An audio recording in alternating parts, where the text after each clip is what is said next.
Good morning friends. আজকে ভিডিওটা একটু অন্যরকম হবে। আজকে আমি আমার টেডি বিয়ারের কালেকশান তোমাদের সাথে শেয়ার করব। হ্যালো ফ্রেন্ডস, আজকে আমি তোমাদের কাছে একটি নতুন ভিডিও নিই। আজকে আর কি খাবো, কি করছি সারাদিন সেটা দেখাবো না। আজকে আমি দেখাবো আমার টেডি বিয়ারের কালেকশান। দেখো এই টেডি বিয়ারটাকে অনেকটাই বড়, প্রায় 5 ফুট। এটা আমার অ্যাপ্রক্স 1,500 টাকা পড়েছে। আমাদের বাড়ির সামনে একটা কারখানা আছে, সেখান থেকে আমি কিনেছি। কেউ যদি কিনতে চাও আমাকে কমেন্টে বলো, তো আমি নাম্বারটা দিয়ে দেবো। সেকেন্ড, এই পুতুলটা এটা আমি কলকাতা থেকে কিনেছি 400 টাকা দিয়ে, স্প্যানেট থেকে। এই পুতুলটা আমি শ্যামনগর থেকে কিনেছি 500 টাকা দিয়ে, 520 টাকা মতো পড়েছিল আমার। এইটা আমাকে আমার দাদা আমার বউ হাতে গিফট করেছিল। আই ডোন্ট নো এটার দাম কত পড়েছিল, আমার এখন অ্যাপ্রক্স খেয়াল নেই।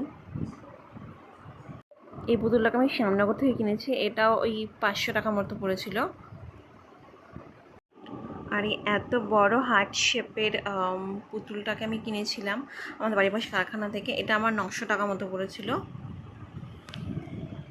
আর এই ছোট্ট এই রেড কালারের হার্ট শেপটা, এটা 300 টাকা পড়েছিল। এটা আমি আমাদের বাড়ির পাশে কারখানা থেকে কিনেছিলাম। এই হার্ট শেপটা আমার ঠিক 150 টাকা পড়েছিল, এটা আমি বাড়ির পাশে কারখানা থেকে কিনেছি। আর এই হার্ট শেপটা বাড়ির পাশে কারখানা থেকে কিনেছি, এটা অ্যাপ্রক্স 150 টাকা মতোই পড়েছিল। আর কেউ যদি এবারে কিনতে চাও আমাকে একটু বললো, আমি শ্যামনগরের ঠিকানাটাও দিয়ে দেবো ডেসক্রিপশানে। এই ছোটো ছোটো হার্ট শেপগুলো পাওয়া যায় কারখানাতে, এগুলো প্রায় অ্যাপ্রক্সিমেট 50 রুপিস করে পড়ে। সো গুড নাইট ফ্রেন্ডস, আজকের জন্য এইটুকুই। আমার দেখা হচ্ছে নেক্সট ভিডিওতে।